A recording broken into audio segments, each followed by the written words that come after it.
Hello and welcome to the Front Row Back Row podcast. My name is Dr. Owen Campbell, and with me, as always, is Dr. Brian Wolf. And today we have a special guest, Dr. Jeremy Bettle. He is a PhD in human performance, and he is the co-founder of Vitality Performance. And we love. I know Brian, you and Jeremy work really, really well together. Really well. I don't know Hang if you on, guys can work I? well together, but you work a lot together. Yeah. So I'll let you do a little bit more introduction on him. And just for our listeners to know, it's going to quickly go from Jeremy to Jez. So Yeah, introduce very Jez, tell us about him, man. And Jez, welcome, man.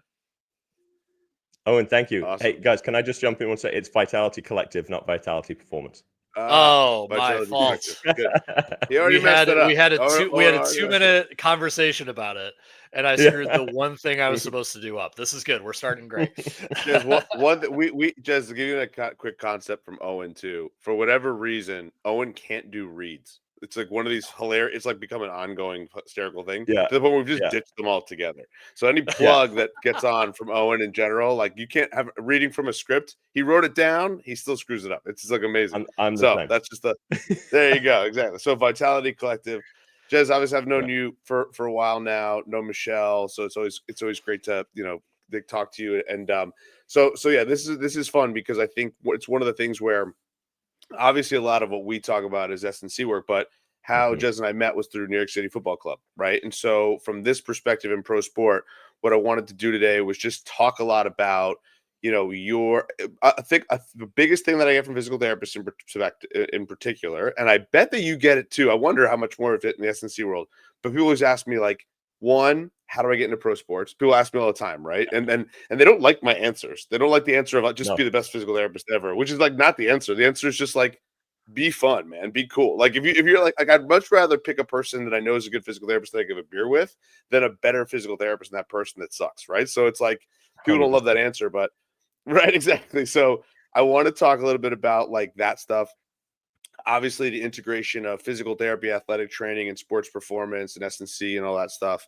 And then, obviously, you've transitioned now out of pro sports, and obviously, the system building that you've worked in. Because for those listeners, is Jess didn't just work in the S&C world, but also in running the performance department in general, right? So running athletic training, sports science, athletic training. So the other part of that, I mean, there's so many places we could go. We could spend 4 hours on this, but I think touching base on all these different aspects. And then obviously now you've transitioned out of pro sports and what you're doing now and how you're utilizing those skills. Because one of the other things I'm getting is we've got physical therapists that work in professional baseball, professional soccer, professional basketball. And now they're coming up to me, Jess, and they're saying, hey, like a great example is people say, well, we had this conversation with somebody, right? They go, well, I'm a physical therapist, like with so-and-so team, right? I really wouldn't leave this organization unless I was like a clinical director.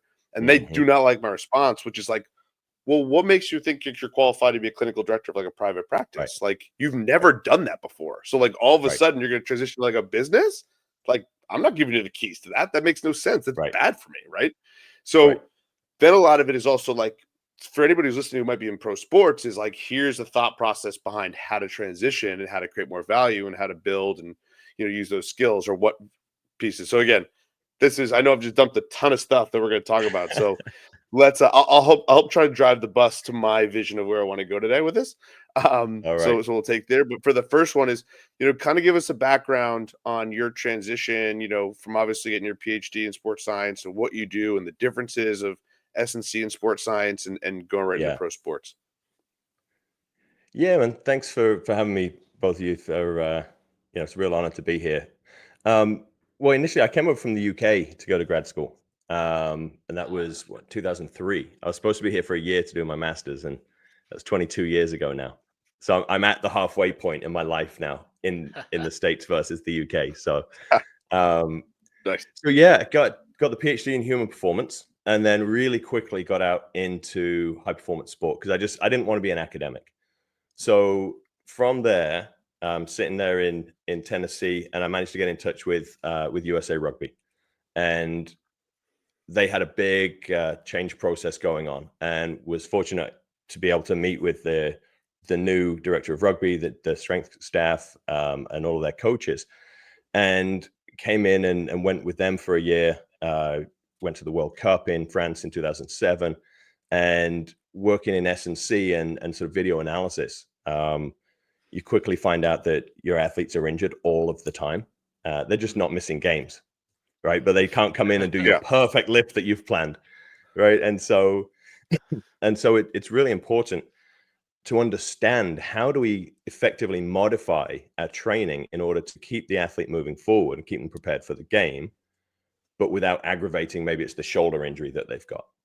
So stepped out of that, went into private practice physical therapy for a couple of years, and worked alongside some great PTs, John Kangas in particular, out here in Santa Barbara. And we developed these programs to go all the way from surgery, basically the day after, all the way through to return to performance. So that was a great process. Then from there, went to NCAA. I was the head strength coach at UC Santa Barbara, and you get to put all of those learnings in place day one with 500 athletes. So that was just a fantastic experience. Probably still my favorite job. And then got a chance to go through to the pros. So went to the NBA with the Brooklyn Nets. I was the director of strength conditioning and nutrition. Built a program there. We had a lot of success in preventing injuries, but really quickly getting into sport, you realize how fractured the organization is as it comes to caring for athletes. So you've got your medical, your athletic training, your strength and conditioning, and there's a lot of tension, a lot of friction between them, and there's a lot of territorialism. And so you're very limited in how effective you can be. Even though we had a lot of success, I just felt like there was something missing, like it could have been better. So I had started working on building out what would a whole system look like, a high performance department, and got the opportunity in the NHL to go and enact that. So went up to the Toronto Maple Leafs, was there for 5 years, and we put that in, and really quickly, within 6 months, we had managed to eliminate injury. So we went the next 3.5 years without having a single non-contact injury, with about 100 games of NHL hockey a year. And that's crazy. It's pretty good. Yeah, it hasn't been done since. It's crazy. I know. I was gonna say that's pretty crazy. That's an awesome statistic. That's nuts. Yeah. So like the system worked, right? The power of what we were doing, the underlying principles of what we were doing, was just so effective when you put everybody under one roof. Everybody's in one department. From there, went out to Anaheim. Michelle and I, we needed a bit more sunshine than we get in Toronto. So we were in Anaheim for a couple of years, took them through COVID, built all the communication systems to keep our players moving forward. And then this is where I met Brian, ready for another change, went over to soccer and went to NYCFC in the 2021 season. And we won MLS Cup that year. And again, built a great system and really had a healthy roster the whole year. Every player available going into MLS playoffs. And we had that run about, I think it was 9 games from the end of the season, where we went undefeated all the way through the cup. You know, won 2 playoff games on penalties, including the final. And it was just amazing. One of the craziest stats from that run, we brought one guy back, Maxi Morales, and he had these chronic calf injuries just over and over and over again. That was my day one on the job, Brian. I'm sat there and he's going absolutely nuts just about Maxi being injured again. And so we went through our process of like, okay, well, what's causing it? And we found out his big toe was locked up. And so we all went to work fixing that. And he came back, he didn't get re-injured, and then ran 17.5 kilometers in MLS Cup final and scored a penalty to help us win the cup. Yeah. So just mind-blowing stats. Yeah. Well, so I want to, so first of all, I'm sure North London for Arsenal, there's great housing up there if you guys want to move there. My team needs you sorely. About 8 hamstring injuries in like a week and a half. Right.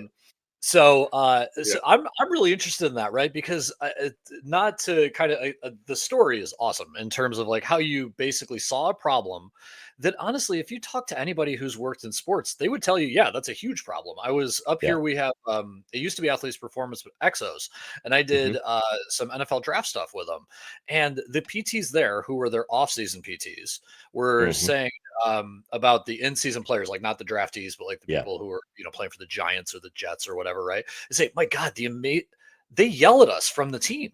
and I'm trying to do something, and then the Right. trainer's mad, but he's not even a PT. But then the Right. strength and conditioning coach has something, and I was just like, these are millionaire calves you're dealing with. Like, how is Yeah. this not better? And that was Right. 10, 15 years ago. So hopefully it's gotten better. Yeah. But I was shocked by that. I was like, this is supposed to be the pinnacle. And how are you guys not on a group chat? Like, Right. Well, Yeah. and often, it's a big problem because those guys are often seen as a threat, right? yeah, I thought there was a They giant pissing show match. you That's what I up, thought it or was. yeah, that's exactly what it is. And it's that territorialism that I encountered day one in professionals, actually earlier than that, right into NCAA. And people have these little fiefdoms within the organization, Mhm. and people don't like getting shown up. People don't like getting challenged. Everybody's got their little thing. So, for a lot of people, information is currency, Mm. right? And so if you're the guy Yeah, with for information, sure. everyone has to come to you, the head coach, the GM. You cement your position as sort of the important guy within that department. Mm. So as soon For as sure. information starts to get democratized, or you do something with the athlete that makes them feel better, and this other guy's been doing something else, these are all threatening because it's such an unsafe and insecure environment where you could get fired at any moment for any reason, regardless of what kind of job you're doing. And so anything becomes a threat to your job. Yeah. And so You know, that's how people start developing their mindset, is keeping their job versus becoming the best version of themselves. Yeah. one Well, and one it thing makes I've sense. said. That's human nature. Okay. Yeah. One thing that I've said, like on a regular basis too, that people don't realize, like as fans of teams, right? Now Mhm. having been in these locker rooms and done these things, right? One of the things that I've noticed in general, I remember, and Jez doesn't even know this. Jez, sorry. I remember when I first heard about this guy who was coming. Oh, we got a new guy. This guy Jeremy, who's coming in NYC, Yeah. and like, because I right, and the dynamic is like, how's it going to go? And I remember the first time we met, I was like, oh, this is going to be great. Like, we're going to get along. Yeah. Like, so, but Yeah. there's a lot of concern and fear, not just people, again, for physical therapists or strength conditioning listening, specialists listening to this, ATs, whatever. The biggest thing that I think happens is people don't communicate well, people don't get along. And again, Yeah. to go back to, well, what makes, like, how do you get into pro sports? It's exactly what you were just talking about, is being part of that culture. If you can say, Yeah. hey, like, I want to be, when we have this, ability to challenge one another, right? It's not a pissing contest like I was talking about. It's Right. more of a, we are a collective coming together, right? No pun Right. intended, still in the company name, but we're a collective coming together for the greater good, right? And that Right. run of that MLS Cup showed me that, right? Because I've also watched, with NYCFC since 2021, the huge change that's occurred since I got Yeah. there to now, even, right? Post you now being there. But a lot of what I've watched is just the ability for all of it to really come together, where people are okay with challenging one another, right? And if that's a Yeah. problem, it's like, look, we're just trying to get people better. We're all on the same team, Right. legitimately, right? And so I think what people don't Right. realize in different organizations is the idea that it's not just, just like if you got a player who is rocking the culture within the locker room, you could have employees that do it too, right? So like that's a Yeah. huge piece of it. So no, I've witnessed it firsthand of how it came together. And your point about someone like Maxi, who just scored a goal this weekend, who, Yeah, I I mean, saw that. obviously he had a big injury, last year with ACL, blah blah, or Yeah. 2 years ago. But obviously still, I don't think he's had a soft tissue injury like that since, and still, Right. and even coming back from that, right? So in terms of speaking with the systems, talk a little bit about, obviously your experience with the Nets and as an S&C coach being limited with your ability to Mhm. manipulate that. What were some of the major changes that you created when you got to Toronto, and you were like, hey, like, these are the things we need to do to put together and Yeah. obviously create that huge system that basically got rid of non-contact injuries, which is incredible. Yeah, it came down to number one, communication, right? It's not as sophisticated and as technologically advanced as people would think, right? The number one thing we did, everybody is going to sit in the training room every single morning and have a conversation about everybody on the roster, right? That's just number one. Everybody knows everything about the athlete. So, and the amazing amount of resistance to that. Amazing amount of Really? resistance. Right. That was mandatory, and literally had to walk around and find people. Like, no, get your ass in the Wow. meeting. So Yeah. unbelievable just to try and get that in place. The other thing was a mindset shift within the staff, right? A lot of these territories come because you have a title, a job title, and a set of responsibilities under that. I'm the head athletic trainer. I'm in charge of rehabilitation. And what we start thinking is that that means I'm in charge of all of the rehabilitation process, right? I'm in charge from the day he gets hurt to the day he returns to play. So we changed the mindset from a job title to a skill set. And we put them on a curve of intensity. So soft tissue therapy, manual therapy on the table here, the physician working with them, and gradually increasing intensity all the way to return to play and playoff games and worst case scenario physiological situations. And what we understood was that as you went up that intensity chart, you had to have the self-awareness to know when it was your skill set that was primary. And we're all very good. So we all can do some stuff to the left and the right of us. But at some point, the guy next to you is better at it, right? At some point, as an athletic trainer, as a physio, you've got to hand off to the next person. AT to physio, physio to strength coach to on-field coach. Because we've got to have the complete spectrum and expose the athlete, because we lose sight of what we're rehabbing them for. There's a mindset in sport, and now I'm out of sport, exact same thing. Basically, did it stop hurting? Right? Has it physiologically healed? Okay, return. Without bringing them back to the demand. That's why we saw such an epidemic of re-injuries, because we weren't preparing them to get back to performance. And so that was a mindset shift in what's your skill set, know what your skill set is, and be humble enough to know when the guy next to you needs to take over. So, Yeah. So well put. I think that's interesting too, Jeremy, because when I'm thinking about it, and especially on this podcast, we talk to small business owners, right? And this is something that, man, wouldn't it be great if the local high school kids had this? Wouldn't it be great Absolutely. if all this stuff And happened, Jez, right? I can even touch base on that because I think we were talking about this dude when we first met, right? That I took it over Yeah. with the local high school and how Yeah. much resistance I still get to stay at a high school. Dude. I was like, you don't even fucking know what we Yes. do in pro sports. Yes. And local high schools, Yes. we are trying to do that. And local high Yes. schools, the bureaucracy and the pushing, it's crazy. It's crazy, Yeah. right? But it's true. And we have with even our own ATs, our own people who work again, and we're all working for the same organization. That's what's so crazy is that we're all Yeah. working. And that was actually one of the things I think Ronnie did a really good job of when we were in 2021 was I remember Yeah. sitting in that meet. So this actually, before you got there, I remember we sat in a meeting. Yeah. It's the only meeting I've ever been in where he down to the chefs in the kitchen. He's going to every Yeah. single person. How are you going to help us win? How are you going to help us win? And I remember like the power of that walking around being like, I get what he's doing here. He's just Yeah. showing all of us like we're all on the same team. Right. And we're all contributing. The humbleness needs to be. Yeah, exactly. Yeah. Right. Yeah. I'm not the only one. So I And totally agree with you.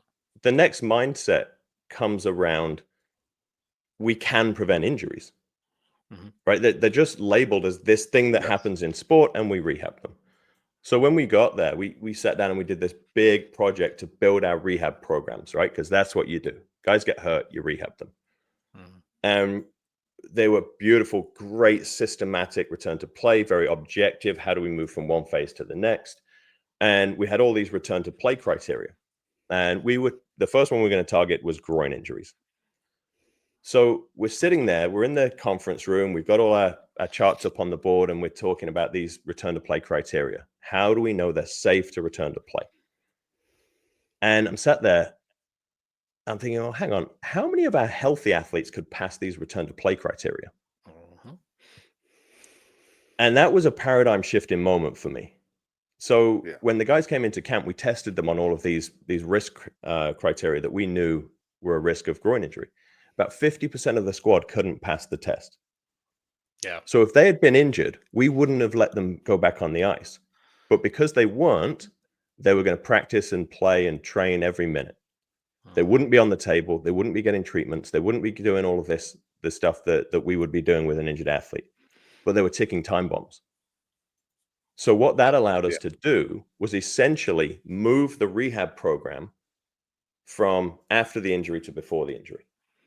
So each guy had their own injury risk profile, and each injury risk factor was associated. Maybe it was the strength coach, maybe it was the athletic trainer, maybe it was the osteopath or the physical therapist, maybe it was a load management issue. But what we knew was that if we put together an individualized program on and training them away from their individual risk factor, we knew that we would create a safe environment for them to express peak performance. What we then knew is that we were going to be playing a lot of hockey. And so we had to retest them on a regular cadence in order to make sure they weren't dropping into risk and the guys that were at risk were coming out. And that allowed us to pull all the levers behind the scenes to modulate the risk of injury without impacting hockey. Because that's the other thing in sport. The first thing we want to do is shut them down, right? This was a hockey club, not a sports science club. And so we moved behind the scenes to keep the athletes available for the coach. That's what coaches want. And it's why sports science gets such a hard time and gets rejected by coaches. Because the minute the guy walks in with his laptop, like, okay, well, who's not practicing today? And the guy's got to change his whole practice plan. He's got to change his whole plan preparation for the game. And so it was such an important mindset for us. First of all, the Navy SEALs call it left of bang, right? Don't get blown up in the first place. Right? Exactly. Right. Right. So how do we move it over here and work on prevention? How do we work without impacting the sport? Right. And how do we communicate at the different levels from the GM, the coach, the athlete, and then the staff? So all of that system that has to be in action on a day-to-day basis, taking into account the travel schedule, the playing schedule, the practice schedule, like how are we feeding them, fueling them, how are we sleeping? All right. So it's an immensely complex, but actually quite simple process when you just strip it down to those sort of first order principles. Now, Dude, do you think this is something that, like, because I mean, again, with all the resources, well, I would assume all the resources in the world, we all know there's some owners out there that don't want to spend a penny, but having that and having you come in, especially with that proven track record, now, right? It's kind of, it would be crazy if we put on the front of this podcast, we can prevent all injuries, right? And that would a million clicks, right?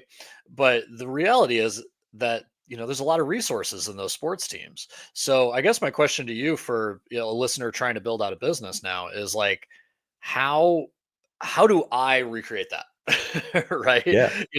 I'm your local PT. I got a table in the back of my car and maybe $100 to spend on advertising Yeah. each month, right? So Yeah. Well, how do I do this, right? Because that's what I want to know, right? Yeah. Well, let's do this real quick, because I don't want to I want to make one comment before we transition, because I think there's a piece that Jeremy just talked about there in that whole piece that I thought was like so crucial, because I feel so many physical therapists that are listening to this, and I'm gonna shit on sports residencies for a second, and I hate that, but it's the whole idea behind sports residency is a lot of the science and the rehabilitation, and there's a thought process to go from school, right, run a sports residency, and then to go right into pro sports, and it's a pipeline, because you can hire out. Yeah. Why? Because we can do VALD testing. They know how to do everything from force plates to handheld dynamometers. They understand the tech, and they understand the integration and the rehab perspective. But I think, Jez, what you just pointed out, which is what I find with a lot of people, and again, it's funny because Dave just did a great call, and I know you're friends with Dave Horath, who's now the current person in your position at NYCFC. He did a talk for us on counter movement jumps with the VALD plates, the force plates, and his research, and it was awesome. But one thing that you just said that I think that gets lost is the idea of, well, we created systems that basically said, here are these different injuries. So take groin injuries, right? And you could do this with, soft tissue injuries. You could do this with ACL prevention. So many people talk ACL prevention, right? Yeah. And basically what you do is you say, all right, here's the injuries. Here are the criteria that we need to meet to not get that injury, or to increase the likelihood that we don't have an injury for this particular problem, right? Whatever that is. Then we measure our athletes, and then we do and implement the programs to meet those criteria. That's the system, Yeah. right? Pretty simple. And so to That's your the system. point, how many people learn that fucking stuff and actually do it, right? Like that's the stuff that I think I found was there's a disconnect there. And the reality is, I think you broke it down perfectly simple. Now, I want to move to Owen's thing is how do you that because now, you've now started the Vitality Collective, and I know Yeah. you're doing this, but I love how Owen transitioned it is how did you take what you've done for so many years successfully in pro sports and then bring it and then did it in a budget friendly way, right? Like how did you build it privately? Yeah, mate, it's again, just to comment on that was the shift, right? It was reactive to proactive, and we're still being taught reactive medicine, right? We're still being taught reactive care, Yep, right? When for the sure. injury happens, how do we effectively rehab it? That's what we do as a physio and all these things, but just move all of it before the injury and you're solid, right? And these injury risk factors are all well documented. At NCAA, we talk about ACL injury prevention. We talk about injury risk with female athletes. We didn't have a single ACL tear in our female athletes, or anyone else for that matter, the entire time I was at UCSB. Right? All of this stuff can be trained for and worked around. Right? All of this stuff can be built into the athlete. So there's no need for all of these major surgeries. We didn't have a single major surgery in 3 years with 500 athletes. So it's not inevitable if you're thinking about it from a perspective of putting the rehab before you actually put anything else in place. Yeah. Yeah, So I think the one thing I would say, I don't mean to cut you off, right? But also the resistance I feel like and I know right now your business is not 50, 60, 100 people. So mhm, I think what I'd also love to talk about is also now to add the caveat, the systems you've built, what you're creating, what you're doing, and now how you plan to scale it too as you grow and as you build yeah, it. Because I think one of the things that's also difficult is the aspect of like, how do I keep everybody on the same page and swimming in the same direction, rowing in the same direction, right? yeah, yeah, absolutely, and that is the challenge. Now, think about how we build these things in sport, right? It's just a collection of different practitioners, Mhm. right?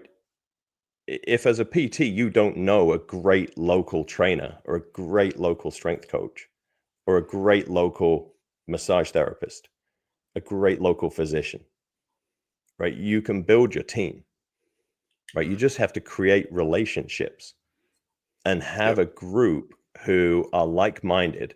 Now, the problem is like that same mindset we had in sport is very, very present and very entrenched in the real world, right? In general healthcare, not only is it an entrenched mindset, it's like $1 trillion industry. Mm. So Yep. the financial incentives are all leaning to reactive care, right? The fact that women Yep. can't get a DEXA scan on their insurance until they're 65 it should be a crime, right? That bone loss starts in their 40s, right? So now we talk about risk factors. Okay, hip fracture is one of the most deadly injuries you can sustain, and yet we're going to let that progress for 25 years before we even measure it. Mhm. Right? We can Yep. prevent this. We know what the risk factors are. Right. So Yeah. I think that number one, it's a mindset again, keeping everyone on the right page. Firstly, you got to find the people who are on the same page. Mhm. Find people who understand that you as a physical therapist are not a threat to them as a strength coach. Right. Find a physician who wants to work as a part of the team, not be the team. Mhm. Right. This is the other problem is that the medical system, it's medical care, it's not health care. Because the physicians are taught that you can dismiss basically anyone who's not an MD, right? You overrule anyone for basically any factor. Doesn't matter if you're trained in it or not.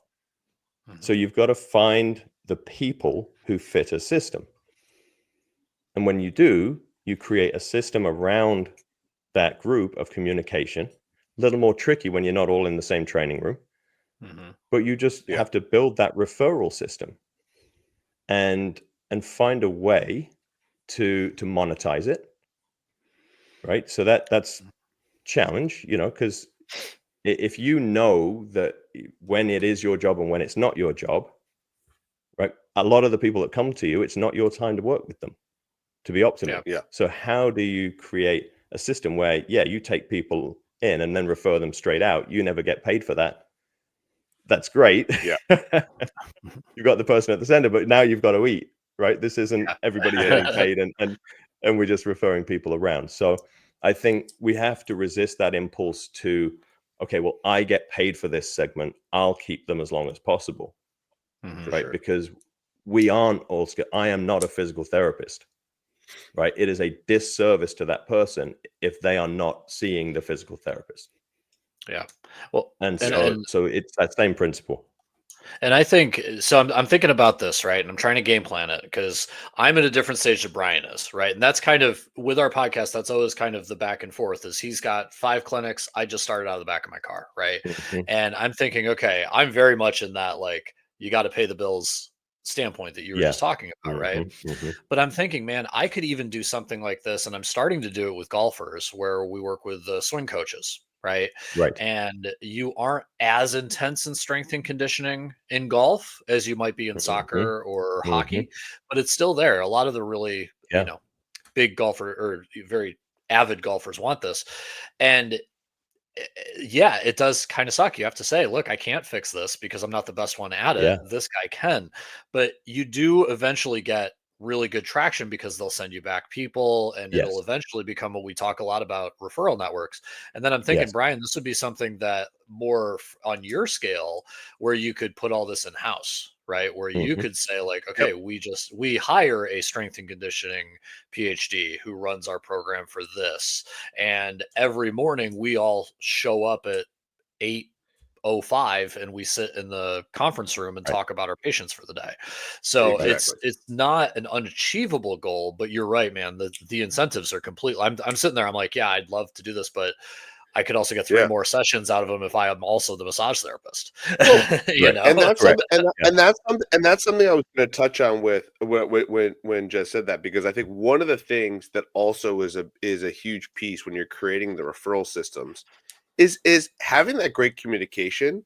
Also could be this connection of like, say I'm referring someone to Jeremy, right? And I'm like, hey, I got this kid, he's a college level athlete or even a weekend warrior, right? He's a triathlete and needs to do some S&C work. I might make that referral a little bit sooner and just hold on to him and be like, hey, I'm going to see him too, but I'm also then Yes. going to have you work with Jeremy. And eventually it's going to bleed, but it's also going to like transition out. And so what it does Yeah. is, like, I think there's still got to be that humility that you're talking Yeah. about, and also financial and like the responsibility to clients, right? Like, I'm not going to hold on to them forever. But I think that's the thing that doesn't happen is the fear of like stealing clients, when the reality is it can Yeah. be much more collaborative and being like, I do that with gym owners all the time. And one of the things that I got as a feedback when I was in Owen's position when we were building was a lot of gym owners said to me, they go, we like the fact that you don't say, hey, you got to stop going to the gym.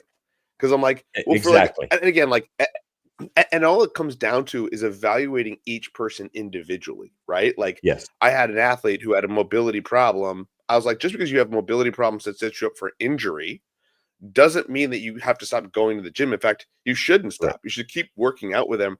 However, you should see me once or twice a week to prevent injury here, right? Yeah. And just in the mobility aspect, and maybe my skill set's a little more fine-tuned, right? In Yes. that process. And so then you Yes. create this kind of, again, like I love the way I understand now. Actually, have a much better understanding of the Vitality Collective. It's much more of a collective, to your point, right? It That is a makes total collective. sense. Right. Right. And it's a collective. It makes total sense. And I I think again the harder part apologize with for Owen, screwing up the name. Okay. let's just keep driving that home, Jess. Let's keep driving Yeah. that home, right? That way. Yeah. So Yeah. exactly. I think the other part that becomes a challenge, honestly, that's the hardest part, and I've watched it actually a few times, particularly when you go to cash-based thing, because I think this gets easier when you're in the insurance game, right? Because now I have insurance, so I can be like, hey, you can keep seeing me through your insurance, and you go see Jeremy, right? And then all of a sudden it becomes a little bit less of a financial burden in a lot of that Right. scenario. But I think the challenge what Owen talked about is, yes, then you do begin to bring it in-house. because naturally the communication just gets so much better. By the way, Yeah. again, going back to the aspect in pro sports, you still have the same issue that creates this pissing contest of, well, so and so has Absolutely. referred to me, and so that. So that's what actually happens in house. But inherently, the other problem is because you do things in house, your outside referral sources tighten up, because what happens is they're also nervous that, well, why would I refer an S&C or physical therapy client to you when I know you got your own S&C people and like might take them away from me? And like Yeah. that's very possible. That does happen, right? Yeah. And for me to sit here and say, oh, I would never do that. I mean, it's impossible, right? It just because Yeah. we've had it with clients where they were just like, what I want to work on, you guys specialize more specifically than my guy does. And it's like, Mhm. and like I hear them, right? Or like vice Yeah. versa, right? They may have something different, or so it might be somebody who's got something in hockey and they specialize. Now they got all these hockey people. So now I'm Yeah. like, well, I don't really want to refer to them. No, I'm going to lose the athlete, right? Yeah. So that's the thing that happens when you get to that size. That's a challenge. And so as Yeah. a business owner, what I've recognized is bringing it more under one roof just optimizes communication if done better. That's the one nice thing about it. However, Yeah. the con is that it alienates your people that really helped you get to where you are. That's the part that sucks. That's the hardest part by far. Yeah. And I think that's a communication piece on your stage of development, right? Yes. That is a natural progression, and it's where it has to go because it's better for your clients. Um, that's that awkward, messy middle of change, right? Like you're just going to have that difficult conversation at some point where, look, Yeah. this is the direction we've got to go. It doesn't eliminate totally, because you're going to have that specialist referral at some point. Um, I think the very best people usually don't come in and work for someone, right? Like they'll Yeah. develop their skill set to a point, and then to your point, Brian, they'll want to get out of sport and be a clinic director or go and set up on their own. And you Yep. know that they've got that elite skill set. And I think maintaining the relationship is important. But people understand more and more once they start running their own business, Mhm. as I did. Yeah. For Talk about not for being sure. qualified, right? You come out and you're like, oh yeah, no, I totally get why that guy's doing that, right? So Yep. it's a tough part of scaling your business, is that of course at some point it's going to come under one roof because it's better for your business. You keep revenue in-house, you keep communication in-house. But the important piece, Brian, to your point, in sport, that there is still tension. That's where you need the performance director role. And Mhm. similarly, in Yes. once you start bringing people, or somebody in that broad network has to play the coordinator role, so that it doesn't naturally just develop into silos, not necessarily through ill intent, but just because people are busy, they're running their own businesses. Somebody's got to Totally. keep up with where we're at every stage. And that's not a practitioner now. Like, so that's where my role will be, to back out of a lot of the day-to-day, to oversee our clients' progress through the system versus being in the trenches with everyone. And so I think having someone in that role where you can make sure people are getting what they need and when they need it, that's very important. Making sure that somebody's not over here on an island, not getting any referrals. It's not about the referral, it's about the athlete needs it, or the client needs it. Exactly. And so just Well, I making Well sure said. that they're getting it. I think that's a Well great said. business model. And again, maybe again, I'm off. You guys know each other way better than I know you, Jess. But just to be the guy who says, okay, patient A, you want to play, you know, beer league softball, right? Probably not beer Hmm. league, but you know what I mean. The weekend Sure. warrior, but really intense weekend warrior. Hmm. I will be your, for lack of a better term, concierge Yeah. for your performance process. And then that way you can kind of say, okay, this is a good, like, say, my world's golf. So let's say a good golfer, right? You can say, Hmm. this is a great instructor. This is a great physio. This is a great strength and conditioning for golf. These are the three that I recommend. And I'll make sure that I text them every freaking day for an update. And then you Yeah. call and they know you and say, Hmm. okay, well, dude, this guy gives me like so much business. I'm absolutely going to return his text messages, Exactly. right? And the patient's expecting that. I mean, that's a great model Yeah. that I think would be taken up a lot, to be honest. Yeah. Well, it's a difficult model, Owen. It's not a linear business. Like if I wanted to start a personal training business, we would have been up and running with a shingle on the wall in minutes. Okay. This is a very non-intuitive, like people don't know that that's a thing and they don't know they need it. Right. So Okay. it's a new category of healthcare out here, this high performance healthcare, where you are thinking about it not in the silo of medicine or physical therapy. Or, well, I'm not hurt, I don't need this. So now we're starting to zoom out. None of it's under insurance right now. So that now your client base shrinks. Yeah. And so now you're coordinating, but it's a slower build. Right, a much slower Yeah. build because it's not intuitive to people. So you've got to look for people who are already looking for that thing. Well, and Yeah. I think one of the things, and it's funny because I'm actually listening to it as you're talking. I think one of the challenges is that the reactive healthcare model in that Mhm. scenario, which I love the way you're talking about that, like reactive versus proactive.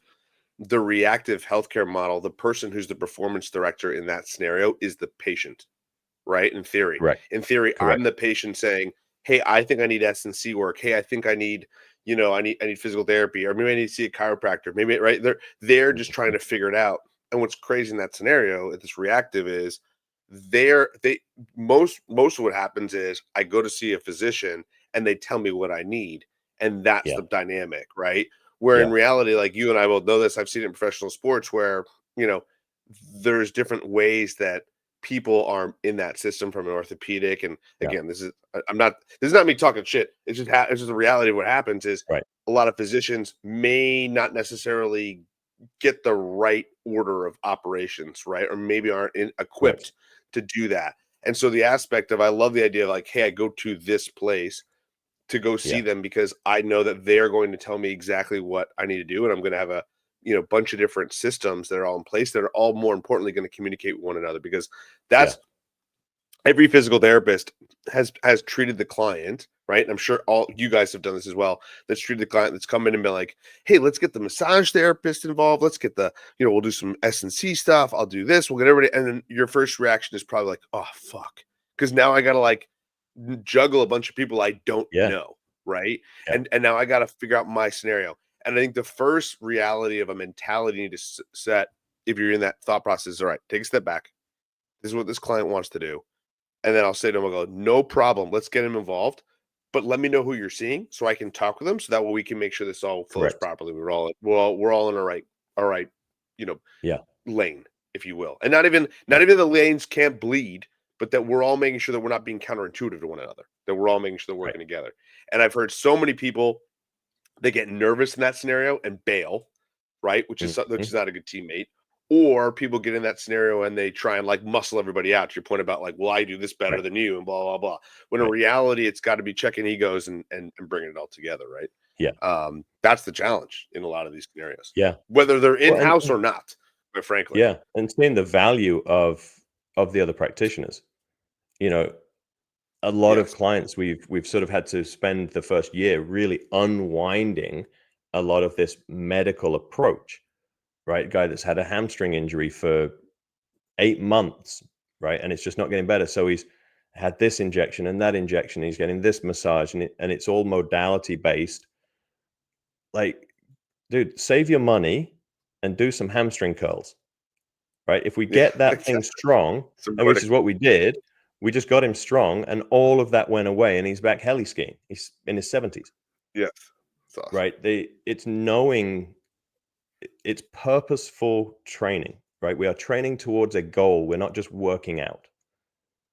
And so if we work towards the goal, we know the demands of the goal, let's train for it, right? The physiological healing of the hamstring will only help so much. Then we have to train it for those demands so that it stops hurting, right? When you do sport, because too often it's okay. Well, then I guess you need some stem cells. Okay, well, I guess you need a PRP shot. Okay, well, I guess you need a surgery. Oh, that didn't work. I guess we need another surgery, right? And your Yep. world just shrinks and shrinks and shrinks and shrinks because you have to keep backing out of activity. So now, if we look at that intensity spectrum, you're doing all your work down at this bottom end. Well, of course, you're still in pain. Had this conversation with Yeah. a 16-year-old dancer on Friday, right? The docs, she's 3 months out. She's been cleared for ballet from they fixed a subluxation of patella. Basically just sat on her ass for 3 months, and the doc's like, yep, good to go. Healed. You hear it all the time. All the time. Right. And she's like, well, it's still hurting. Oh, okay. Well, sit around for another 3 months, and if it's still hurting, we'll do another surgery. And then your ballet career's over, right? Yeah. It's like, no. and Jez, and I know we got to land this plane and be respectful of everybody's time at some point, because we could talk for the next 3 hours on this stuff. But you also know this happens at the pro level, right? Like, I remember in 2021, I'll keep it all unnamed, but we had it happen where a doc cleared somebody earlier than we all had talked about, and then it went back to what I do love that happens, and maybe something we can talk about in the future. But it's like, then there's, again, to reverse engineer it from a return to play perspective, it's, hey, these objective testing that we have for these different injuries, we haven't met that criteria yet. So because we haven't met that criteria, that's why they can't go back. So to your point about rest, we're laughing because we're listening saying, oh, there's no way they're going to make that criteria. But what really is important is, what are those objective findings that allows that return to sport? That's what makes return to sport so, uniquely challenging. But also very simple. What makes it very simple is, let's come up with a bunch of tests that we have. And we started implementing this in Evolution. And quite frankly, some of the resistance we've had in the company that's been super challenging is from within, is just to refer into the program. But like, hey, there's force plate testing, there's Y balance testing, there's different jump testing, there's different thought process for Tyndek and dynamometer testing. And we look at all these tests, and as long as you're good with symmetry or whatever our categories are in each one of these in normalization, then they can go back to sport. It's that simple. And just referring into that program, we just don't have nearly the volume we should, right? Because so to your point about that performance director, that's that person being like, guys, we got to do this, and here's why, and how that builds. So no, I think what you're doing and how you're building it's awesome. On intake, right? On intake, they actually meet with the performance director, right? And we talk them through this whole program, and this will be available to you, right? And then we start their rehab process, and make it available to your general training clients, right? Let's stay on top of these metrics. I think, it's very important to understand that this isn't intuitive, and that this is going to be an education process. That's the big challenge here. But this is prevalent throughout sports still. It's the mindset we had to change. Yeah. We had to get people out of that territorial reactive mindset. Well, Jez, you are fighting the good fight, man. I mean, it's amazing from the outside. You think all this stuff is just figured out by all the smart people in the room, but it's kind of eye-opening to see that not just at a professional level, but I think what all of us know is, even at the local level, this is something that the basics are hard. Right. The communication is hard. And I honestly, man, I love what you're doing. If you're going to be in Phoenix, by all means, give me a call. I'd love to be part of that team. You're off-season athletes, I'm down the road.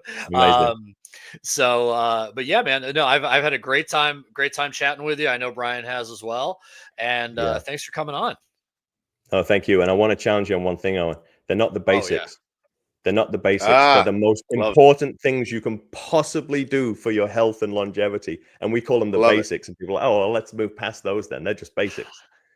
No, so true. Rebrand. Right? It's like the people who marketed milk, right? We're going to call this full fat milk, not 97% fat free.